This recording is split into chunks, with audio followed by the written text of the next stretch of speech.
Ma propre parole est de croire, et je crois aux gens plus qu'ils ne croient en eux-mêmes, et mon espoir sincère est que si vous croyez en vous autant que je crois en vous, vous serez en mesure de changer la planète.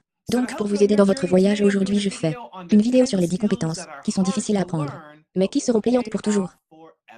Et comme toujours les gars, si vous regardez, si vous entendez quelque chose qui résonne vraiment avec vous, laissez-le dans les commentaires ci-dessous. Il est beaucoup plus probable de rester avec vous-même, et si vous laissez un commentaire dans les premières heures du vidéo en cours, vous avez la chance de. Compétence numéro 1 parle. Une des choses que vous voudriez être sûr de faire et de savoir. Si vous l'aimez ou pas devenir très à l'aise, cela prend un certain temps. Avec parler en public par exemple. Je veux dire, c'est un atout qui durera 50 ou 60 ans et c'est une responsabilité si vous n'aimez pas le faire ou si vous n'êtes gagner lundi des deux prix quotidien, prendre plaisir. Et c'est une compétence nécessaire, car à l'aide de le faire et que cela vous durera 50 ou 60 ans. La compétence numéro 2 est d'être honnête avec vous-même. Une des grandes choses que toutes les startups font est de se mentir à eux-mêmes encore et encore et encore. Le mien est plus rapide, le mien est moins cher, le mien est meilleur. Le mien c'est ça, le mien c'est ça. Non, ce n'est pas le cas et la raison pour laquelle ce n'est pas parce que vous êtes en compétition avec qui que ce soit. Ce n'est pas comme s'il vous ignorait. Ce n'est pas comme si, oh mon Dieu, ce mec a juste commencé sur Shopify dans la compétition de démarrage, et il fait $1 million cette année. Malheur à moi, je ferai aussi bien d'eux. Fermez les portes. Que font-ils? Je vais copier ce qu'ils font, et maintenant vous devez rester en tête et ainsi. Vous savez, vous devez être très prudent en tant qu'entrepreneur, pour être brutalement honnête avec vous-même, et ce sont certaines des choses que vous entendrez de moi, en tant que mentor. Cela c'est ce que vous savez, ce que vous ne savez pas. Mais vous avez mieux connu votre entreprise que quiconque. La compétence numéro 3, la confiance. Je ne sais pas si vous seriez d'accord avec moi là-dessus. Mais à bien des égards, l'un des facteurs clés du succès légendaire. Ce n'est pas si vous avez le bon produit, ce n'est pas si vous êtes dans le bon domaine, ce n'est pas si vous avez eu un fond béni, ce n'est pas si vous avez le bon QI, n'est pas votre capacité naturelle. Je veux que vous réfléchissiez et déconstruisiez et jouiez avec. Peut-être plus tard ce soir, gagnez votre journal. Je veux que vous déconstruisiez cette idée de confiance et cela semble être un travail très simple, mais juste y penser dans votre propre vie. Quand vous avez confiance, ou que nous pourrions même appeler cela du feu. Quand vous avez ce feu en vous, cette confiance et cette bravoure intérieure, vous avez presque ce pouvoir de faire tout ce qu'il faut pour que votre vision courageuse soit accomplie. Vous voyez, dans ce monde, il ne s'agit pas à bien des égards de votre stratégie et de votre entreprise ou de votre capacité dans votre vie. Il s'agit de cette chose appelée confiance, et nous avons tous eu ces moments dans nos vies quand nous sommes pleins de confiance. Et ce que les autres voient comme un problème, nous voyons simplement comme une opportunité. D'autres personnes le voient comme une pierre d'achoppement ou un mur, et nous le voyons comme un tremplin ou une solution. Donc la confiance est simplement quelque chose que vous voulez vraiment câbler. La confiance est quelque chose que vous voulez vraiment développer. La confiance est une pratique, la confiance est un muscle, et, comme n'importe quel muscle, plus vous vous concentrez sur lui, et le pratiquer et l'entraîner, plus votre confiance va grandir. Et je dois dire encore, quand vous êtes à un endroit dans votre vie, quand il y a continuellement flux continu de confiance passant par votre état d'esprit, se déplaçant dans votre cœur, vous faites l'héroïque dans votre entreprise et vous réalisez le remarquable dans votre vie. La compétence numéro 4, écoute. Nelson Mandela est une étude de cas particulièrement spéciale dans le monde du leadership parce qu'il est universellement considéré comme un grand leader. Vous pouvez prendre d'autres personnalités, et selon la nation à laquelle vous allez, nous avons des opinions différentes sur d'autres personnalités, mais Nelson Mandela, à travers le monde, est universellement considéré comme un grand leader. Il était en fait le fils d'un chef de tribu, et on lui a demandé un jour, « Comment avez-vous appris à être un grand leader ?» Et il a répondu qu'il irait avec son père aux réunions tribales. Et il se souvient de deux choses, quand son père rencontrerait d'autres aînés.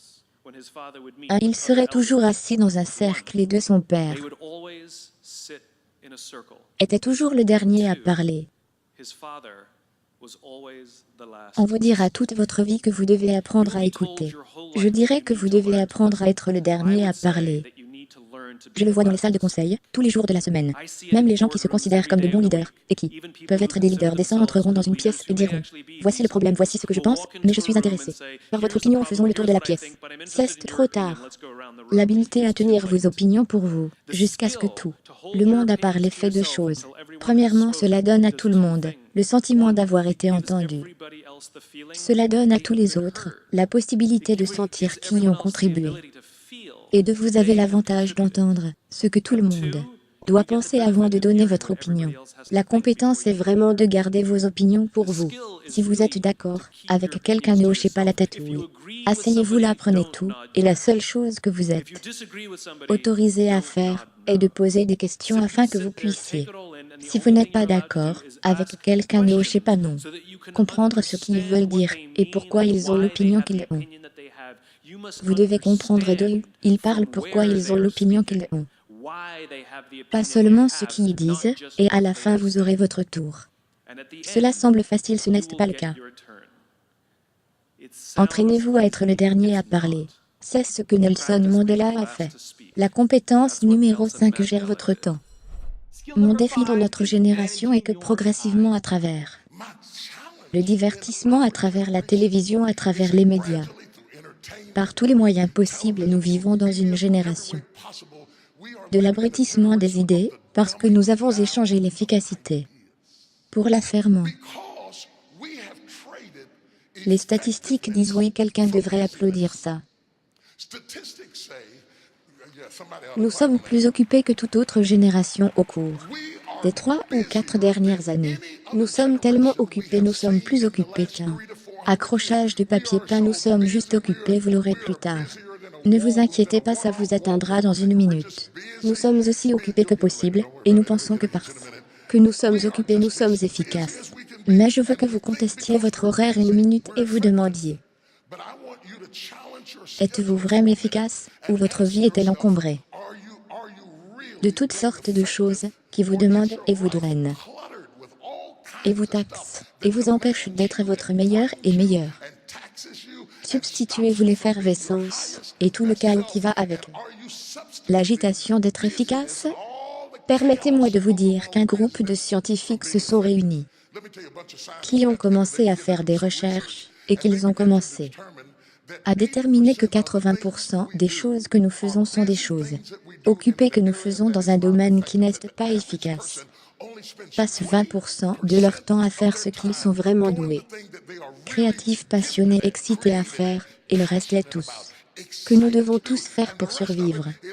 Juste des trucs fous que nous faisons. Je me demande ce qui se passerait si nous passions de 80% des choses qui sont occupées, mais pas efficaces, et 20% des choses qui sont vraiment efficaces, si nous changeons ces chiffres, et ne donnons que 20% de notre temps aux choses que nous devons faire et 80% de notre temps à la chose que nous avons été créés pour faire.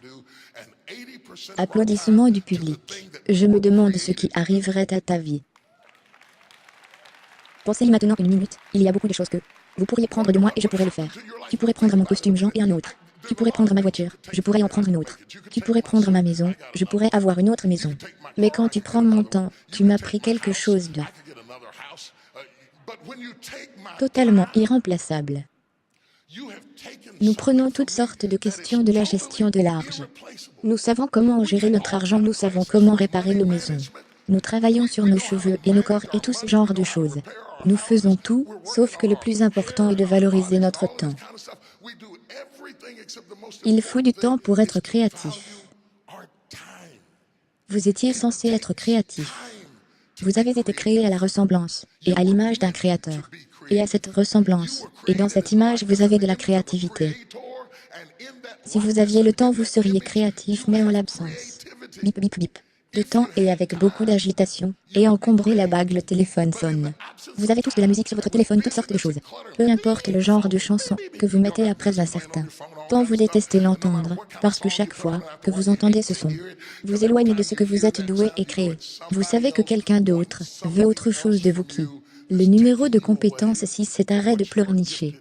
J'ai donc ce truc que j'ai promu appelé No Inning Wednesday. Mercredi, vous ne pouvez pas pleurnicher, se plaindre ou critiquer. Et les gens sont comme bien qu'est-ce ce qui gémit. Quoi que vous pensiez, ne le faites pas. Et chaque fois que vous le faites, vous devez mettre un quart dans un pot. Si vous pleurnichez à propos de n'importe quoi, je ne peux pas.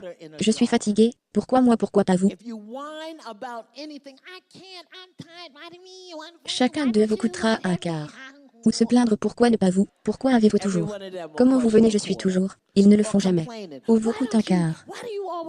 Puis la semaine dernière, des gens m'ont envoyé des photos de leur pot de quartier. Oh mon Dieu, des rires. Jamais au courant de combien je pleurnichais, me plaignais et me critiquais. Ce qu'ils m'ont dit aussi, c'était merveilleux, parce que je n'étais jamais. J'ai des mères qui le font avec leurs enfants.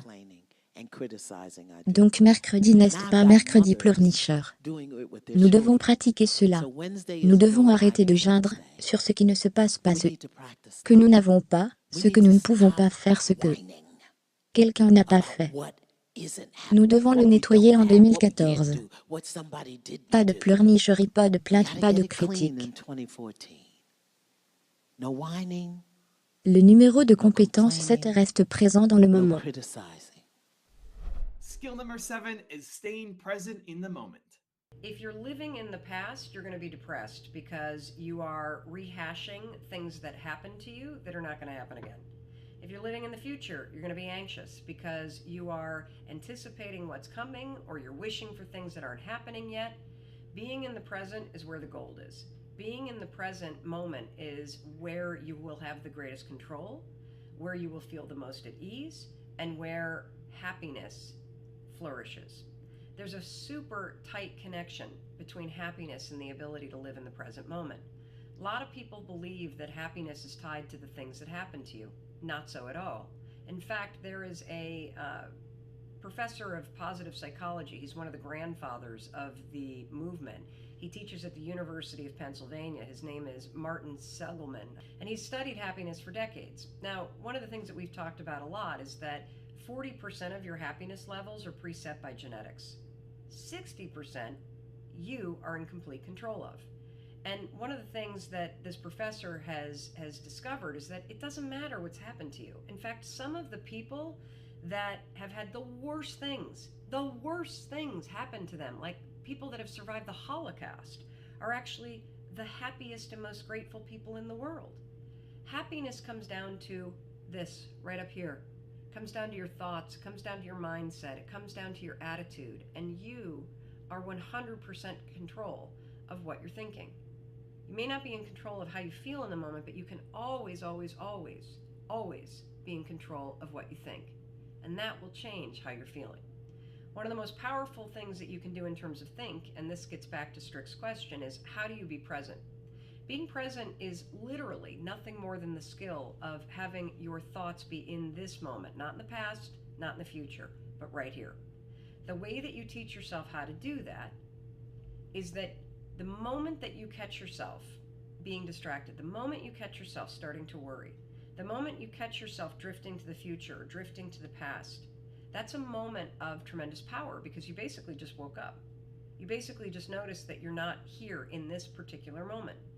So use that wake-up call, 5, 4, 3, 2, 1, and ground yourself in this moment. The best way to ground yourself in the moment is to look for something in this particular moment that you can savor. Now, I'm using the word savor on purpose because it's the word that psychologists use to describe what happens when you find something in this moment right now, right here, right now, to focus on and to appreciate.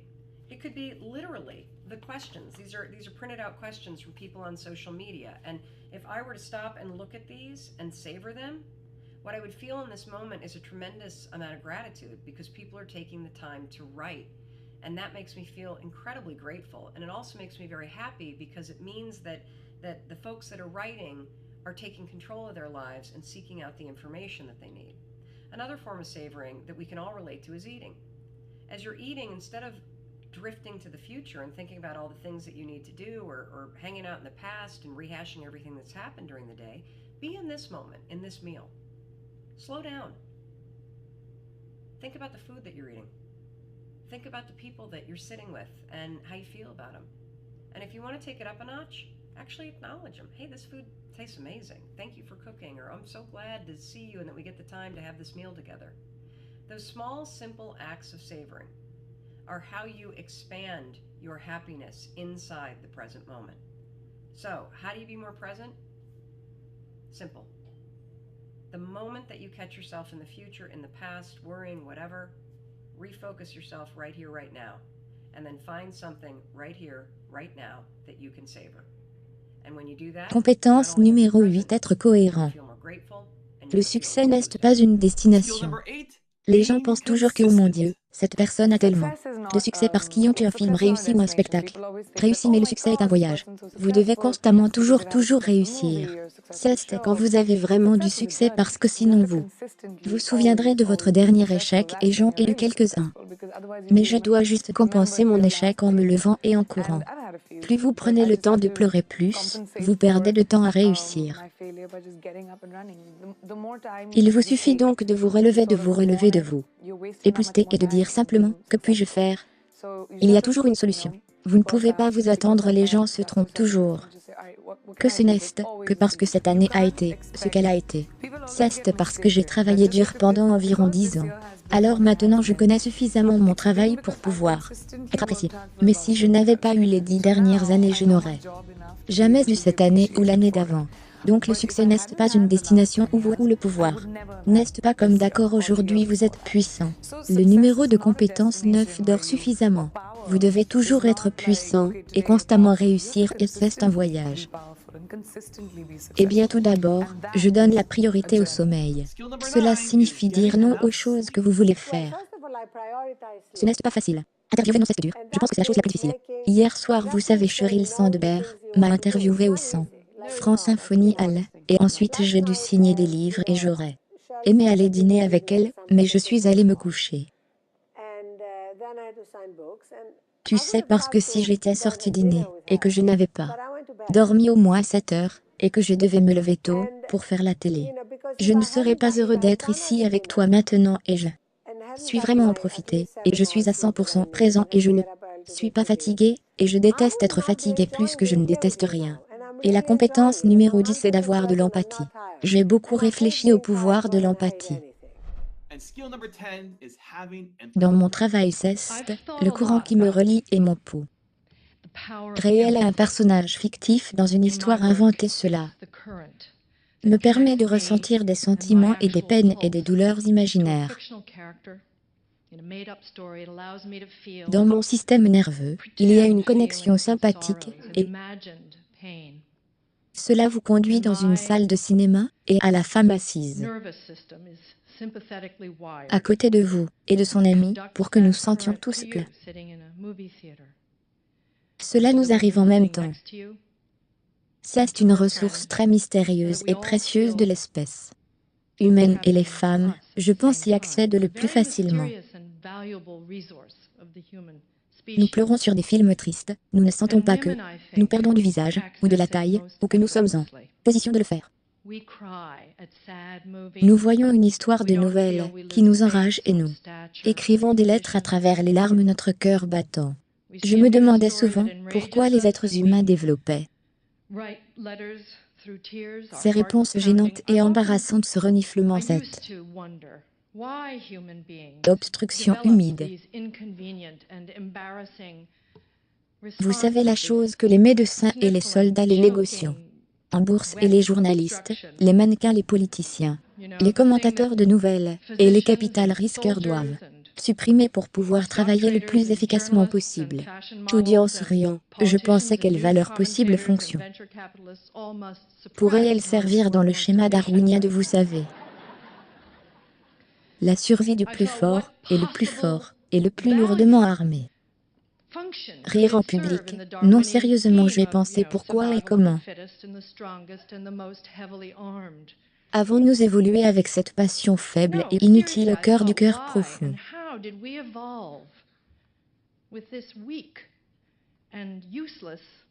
Et la réponse que j'ai formulée à moi-même est que l'empathie est le moteur qui anime tout le meilleur en nous. C'est ce qui nous civilise. C'est ce qui nous relie. Merci beaucoup d'avoir regardé. J'espère que tu as apprécié. J'aimerais savoir ce que tu as pensé de cette vidéo. Qu'avez-vous déduit que vous allez immédiatement appliquer à votre vie ou à votre entreprise? Quel était votre favori des 10 et comment vous allez postuler? Point d'interrogation. Laissez-le sur les commentaires ci-dessous, je suis vraiment curieux de savoir. Aussi, si vous pensez qu'il y a 11, 12, 13 que vous voulez ajouter à la liste. Laissez-le sur les commentaires. Je suis super curieux de voir ce que tu as à dire. Merci encore les gars de regarder, je crois en vous. J'espère que vous continuez à croire en vous, et quel que soit votre seul mot.